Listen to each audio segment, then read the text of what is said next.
If you just tuned in, we are live on this Thursday, 9th day of January, 2014.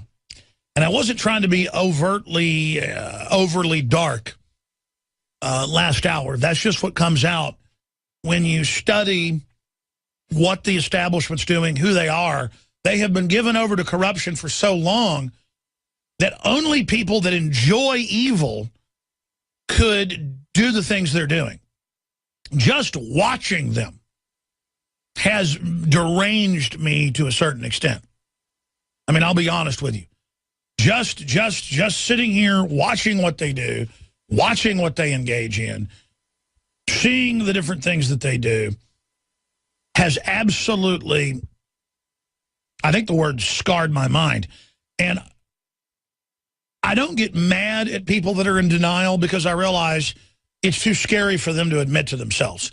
And that's the secret that evil's always been able to get over on the individual and groups, is that we just can't imagine it's really that bad.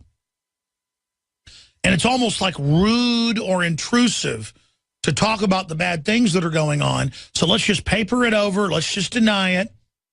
And then that's what allows the evil to grow and grow and grow like a giant wall of slime until the dam breaks and then the whole civilization implodes.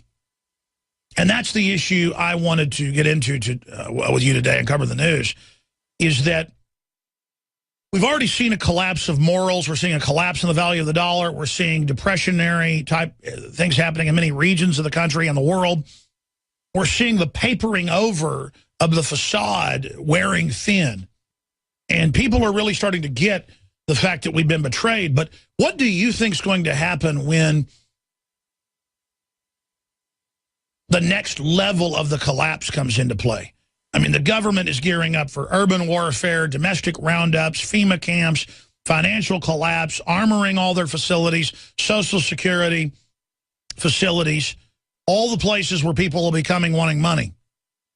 And they wouldn't be doing that if there wasn't a plan, just look at them in the third world over and over again, to implode everything for 6 months or a year and use the ensuing social unrest as the pretext to bring in stabilization forces, which I will want. Even if they stage the implosion and the social unrest, I'm not going to want people to burn down cities.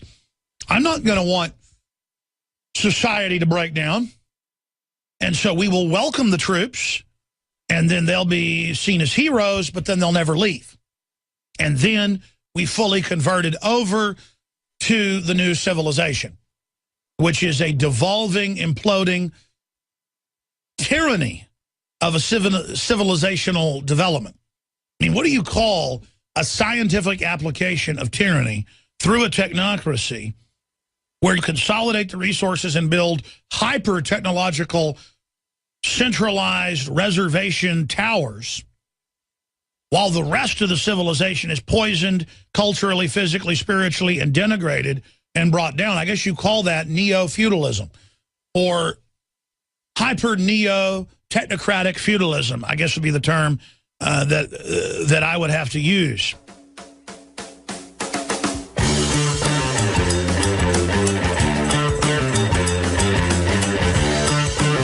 I'm sitting here watching them build it. Their blueprints are public.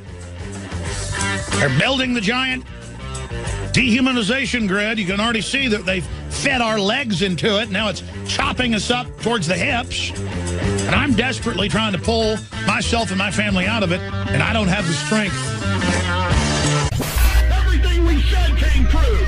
Everything we've done has been right.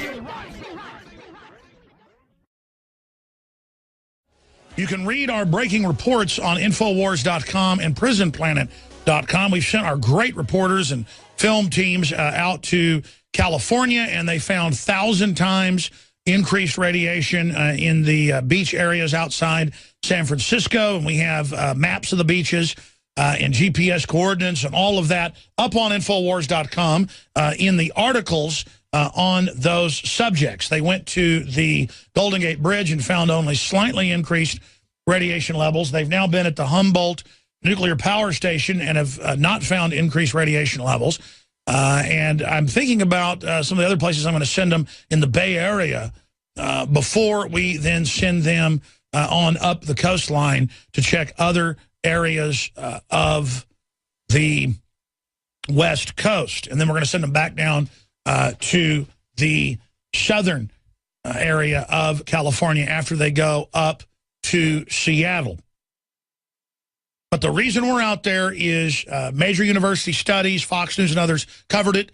And in fact, I have those articles right here. We'll actually put those back up on screen for folks. The reason we're there is for the stories that came out back in November.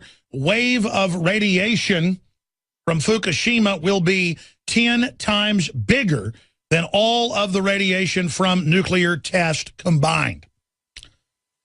And we then go through the other reports, again, that Fox News reported back in November, that they were set coming up in the first 4 months of this year to have increased radiation levels from Fukushima hitting the West Coast of the United States. So that's why we're there, breaking that down and giving people numbers. And there's Anthony Gucciardi's article, Government Media Cover Up Fukushima Radiation, Wave Hitting the U.S., a radiation level spike and mutated wildlife washes ashore. Government and media promote delusion, saying that it might be plastic utensils that put off the radioactive release. In fact, I think it's important we go back to that Fox News article from November for folks, that radioactive wave to reach U.S. in New Year, and they asked, is it safe? Well, we can't know that because there's not any real debate scientifically going on. There's not any real media coverage going on. You would think that that's something that would be covered. There's the headline. Is it safe? Radioactive Japanese wave nears the U.S. And then it goes over the government and university studies saying that it's set to hit in early 2014. Well, we're there, and the health department is confirming in San Francisco that the level has gone up. Fukushima locals have also been, talking about the fact that they're having health problems as well, but their media continues, and the government to a great extent, to whitewash that. So that's why we're covering that. There's a lot of other news breaking and unfolding on those subjects at the same time.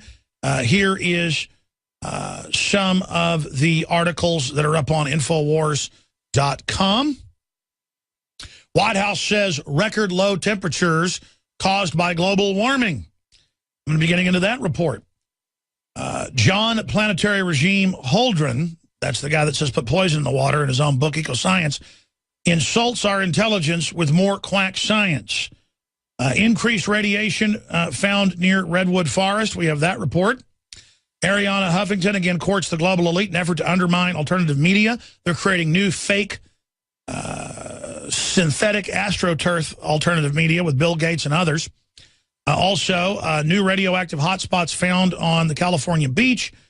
Racist storm over video of black toddler spouting obscenities. We obviously can't play that, but the video's up on Infowars.com. Pentagon agency admits it's begun stockpiling potassium iodide due to Fukushima. Ford exec says we know everything and that everyone who breaks the law, thanks to our GPS in your car.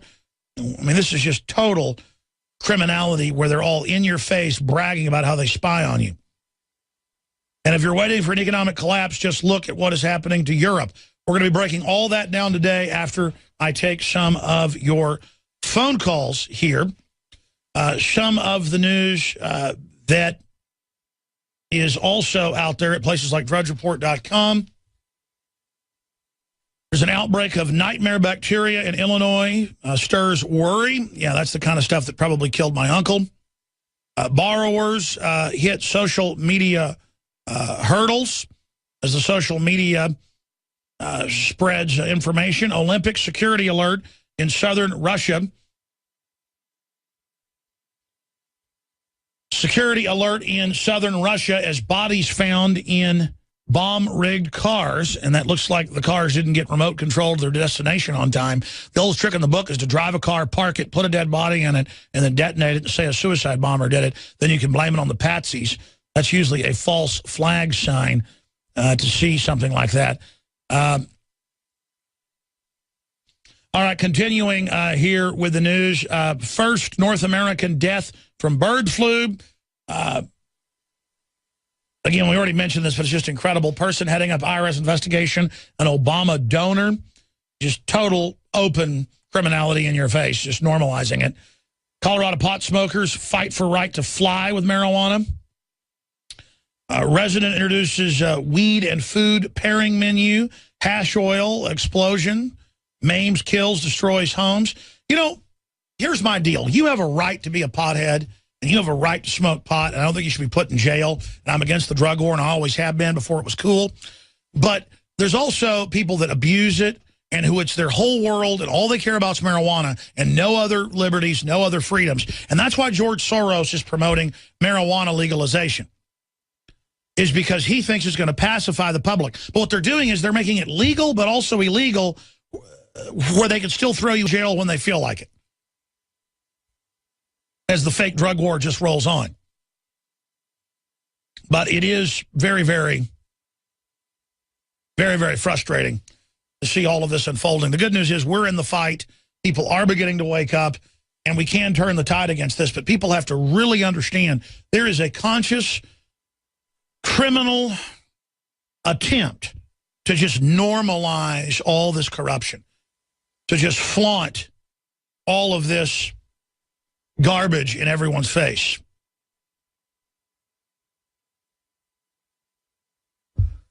California, as you know, is one of the most bankrupt states in the United States after Michigan and Illinois. And Governor Jerry Brown set to propose billions more in new spending. Amazing. Let's go ahead and let's take some phone calls here. Let's talk to Scott in Michigan. Scott, you're on the air. Go ahead. Yeah, Alex. First, I like to definitely tell you I understand your frustration. Most people say they've had it up to here and they put their hand below their chin, or they say they had it up to F in here and they put their hand up to their forehead. My arm isn't long enough anymore, man. I'm right there with you. So what do we do about it? I say we get aggressive with the globalist. We just expose them and call them out as crooks. Yep, and that's exactly what my second part is. I need to break a couple of radio rules and give my name and phone number, but I swear... I'm not going to let you do that, man. Because if I let you, then everybody will do it, and then people will give out fake numbers. It's not that I don't think you're a real person. If I let you, then everybody will start doing it, and then somebody will say my name's John Johnson, and then he'll give out his ex-wife's phone number to harass her, and his name's not really John Johnson. You understand? Yep, fully understand. Can you give me, put me on hold and take my number and have me maybe come back as a guest for a short segment? That way I can do the same thing over a segment. Man, I can't really screen calls and do this administrative secretary stuff on air, bro. I mean, I need a vacation, quite frankly. Yeah, thank you for the call. We don't really screen your calls, so it makes for really cool calls because neat people can get in who have, a lot of really interesting info. But then they want me to diagnose, their illness on air or help them with their kids that are being stolen on air. And again, it's that thing of being in a lifeboat that's sinking, everyone trying to clamor on board. And, it's not a radio rule. You can't call in and give your name and phone number out because we don't know who you are. And there's a reason. I mean, it would basically be illegal. Or let's just say this. I could be held civilly liable. There's been a lot of cases of this where people call up and give out fake phone numbers or say there's somebody who they aren't. And I'm not saying you're saying that. And then people get mad at me when I won't let them do that. When if you were in my position, you couldn't do that. So we'll go to break now and try to come back and take calls again. 800-259-9031. And, sometimes it's good for me to just say, here's the topic. We're going to talk about this because we tend to get good callers when we do that. I guess I ask for it when I say, call in about whatever you want. If people have a political idea or something, they should put it on a website, present the idea, and then say who they are, give their number that way. And then if your idea is interesting, people will end up contacting you. But, I mean, there's nowhere on earth you can just call into a national radio show and say, call me, contact me. I want to go get organized here. They do have some shows like that on local rural radio where you can call and say, I got a 1992 John Deere tractor. the good tires on it and everything. I'm willing to sell it for $5,000, and people can write to me at P.O. Box, and then you can do it that way. Or I'm going to be down at the swap meet tomorrow. You can come on down to that.